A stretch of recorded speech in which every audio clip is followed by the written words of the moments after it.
welcome back to the Scalable Cafe and another Sprue Tour video. The subject of this is this kit. It is Ammo's 1/48 scale MiG-17.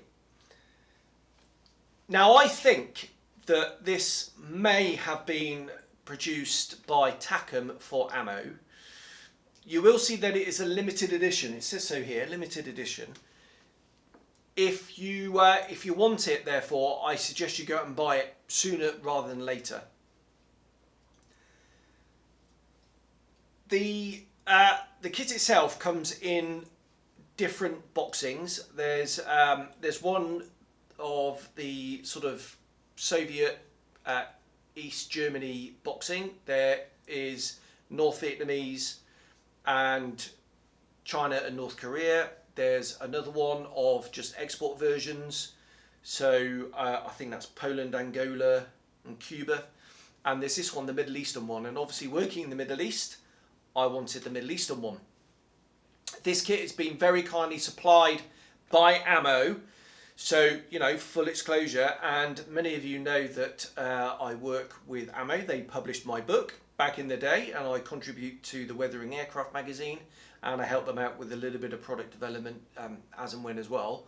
So, yeah, all open and honest about that.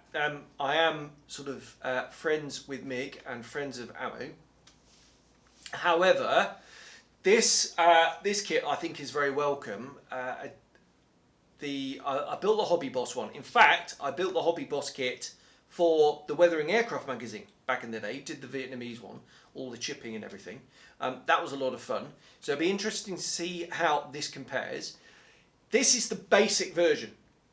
There is a little bit of photo etch, but the expert version, sorry, gives you Red Fox instrument panels and placards.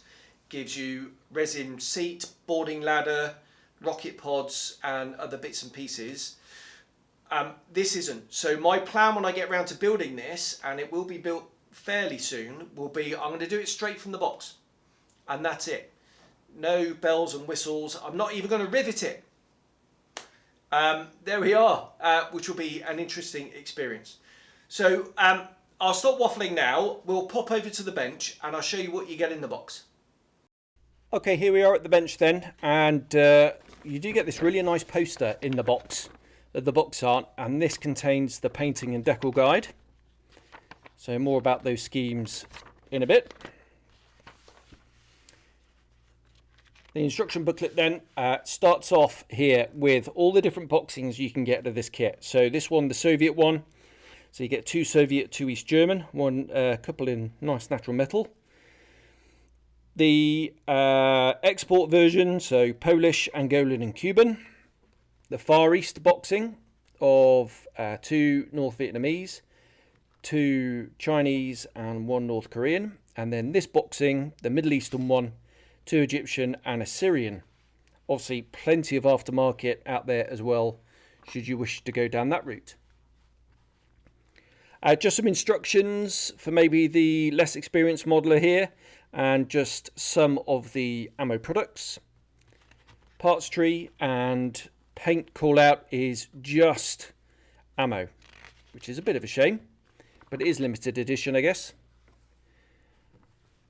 Okay, construction starts with the multi-part seat, which looks nicely detailed, and then into the cockpit itself. It's mentioning Red Fox, which has some 3D instrument panels, but only in the premium edition. This isn't that, the premium edition. This is just the standard boxing. So to that end, I'm hoping there is going to be a instrument panel decal. We'll have a look in a minute. You will get a seam down the jet pipe, but that's fairly standard. I'm sure ResKit may well be doing a 3D printed resin version to get around that, but if I'm honest, it's going to be pretty black in there, I'd have thought, and you're not going to see too much up there. Everything gets sandwiched in between the fuselage halves. Don't forget to add the rudder. Could well be easily forgotten. And if you're going to do a closed canopy, then remove this part of the detail back here. I'm going to do mine canopy closed, I think, because I'm going to do mine straight from the box. Adding the weight, it says 15 grams. I'd always add a little bit more, or as much as you can cram in there really. And then just take care, because this is for the Lim 5, which is obviously the Chinese version. So just make sure you get the correct piece to go on the top. The sort of gun cover thing underneath. Opening up the holes for the ordnance, so you have to decide early what you're going to do. Putting the wings together, putting the airframe together, adding some details. These sorts of things you probably want to wait until the very end, after the painting, decaling, weathering, etc. Two-part wheels, which I'm never normally a fan of, but there is weighted wheels, which is quite a nice touch. Don't often see that in plastic, although it is becoming more common. Separate flaps, drop flaps, and open air brakes, which is a nice touch. And on the inside of this is actually the outside of the engine. So check your references. There might be some pipage and stuff. You might want to add a little bit of detail there if it was there in the real thing. Canopy detail going on. The canopy mask only included in the premium version. I don't have that, which is a bit of a shame. Putting on these photo etched wing fences. Ordnance finishes off the kit here. Premium version only is the rockets, and as you can see in this box, you get resin wheels, pylons, seat, and a boarding ladder, which is a really nice touch. So I've got to be careful. Oh yeah, and a helmet. That's a nice touch, isn't it? How cool is that? Now, obviously, I don't have this version, so I've got to be careful not to have a bit of a brain fart and open up the holes for the rockets. And then just some helpful advice, and I really like this. This is cool. So some advice on using decals, how to paint stuff, some weathering tips here. Obviously all advertising the ammo products, but it's their kit, so why not? And here's those boxings and the detailing set. So quite a nice package there. Right, before we get to the plastic, let's have a look at the photo etch. I'll leave it in the bag. There you can see the wing fences. It's actually really quite thin. That's a nice touch. Here's some of that canopy detail here, and just two photo etch straps here. So nice little touch that.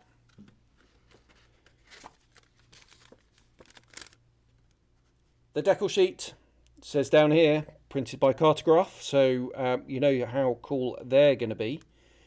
No instrument panel I can see on there, so I'll be delving into the air scale pile, and I'm wondering if this was for the canopy, this stuff. Have to wait and see. Right, let's go down and have a look at the plastic then.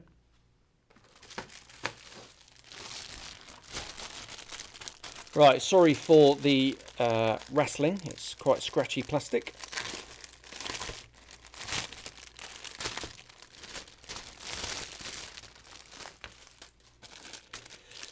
Put that to one side. Let's just have a look at the clear parts. Now, unfortunately, as you can see on mine, the main canopy has come off, but just looking through the plastic, it looks incredibly clear.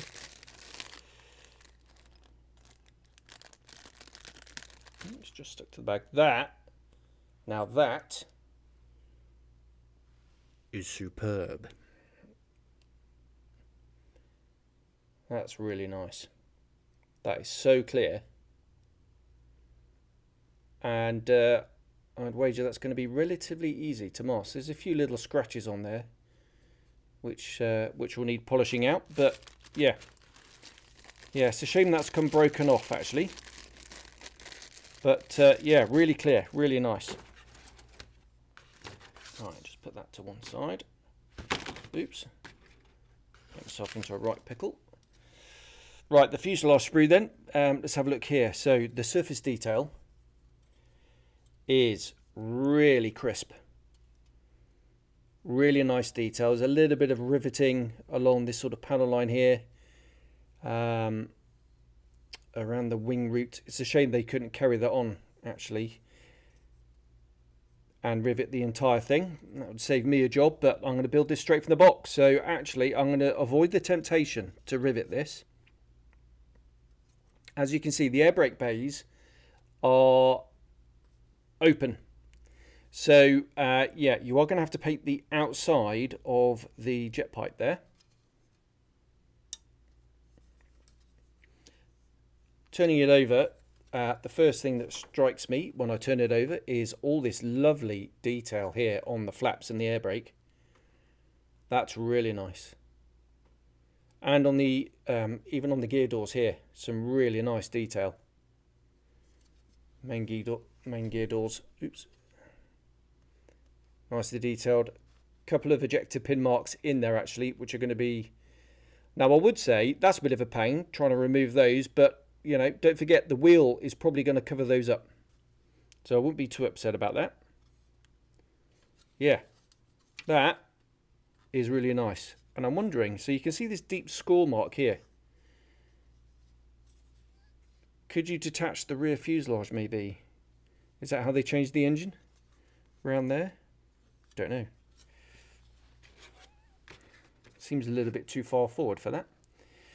Right, the underside of this part then, and that flap detail, that is really nice.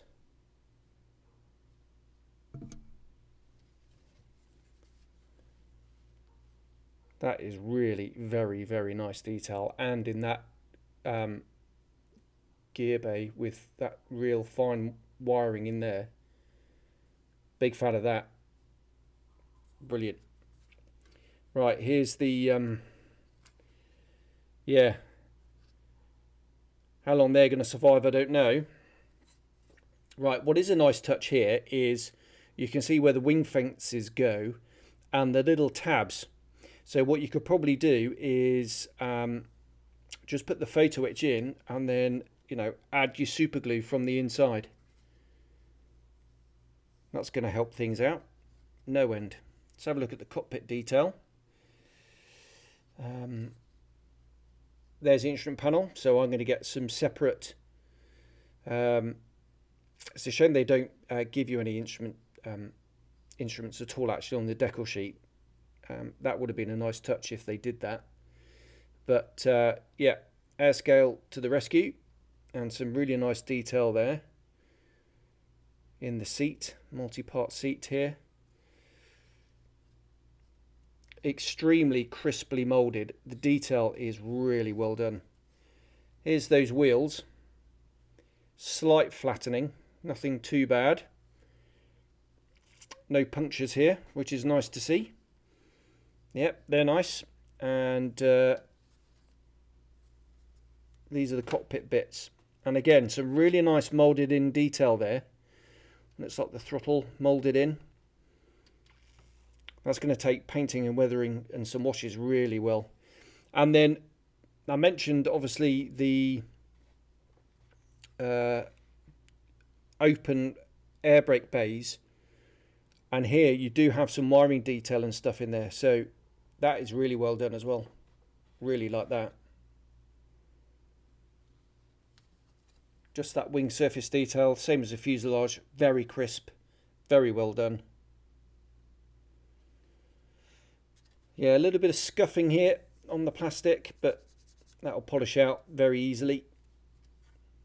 Yeah. So in summary of the plastic parts here, I just say that's exceptionally crisply molded. The detail is fantastic, especially things like this in the flat bays. Yeah, really beautifully done, and quite a simple kit. Just 2 sprues, but the detail is there. It's really, really well done. Even detail, I missed this before, look. Even detail on the wing in the wheel bay there, on the inside. Brilliant. Right, if I can just find, last bit, where are the gun barrels? Yeah, the gun barrels, sort of hollow, but they've got divots in there, look. So you could just paint that matte black, or that's going to seat a drill bit really nicely, and that's what I'll do. I'll probably just increase the depth of that slightly. There we are. Lovely plastic. Right, let's pop over back to the seat and we'll have a bit of a wash up. There we are. That is Ammo's MiG-17 in 1/48 scale.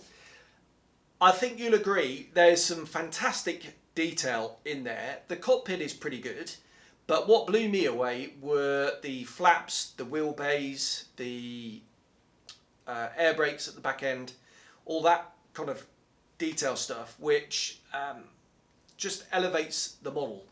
And as you can see, just two main grey sprues, and there aren't that many parts, so hopefully it should be a fairly simple, straightforward build and fairly quick as well. That is the Ammo MiG-17 at 48 scale. I hope you enjoyed that, and I'll see you soon. Cheers, bye bye.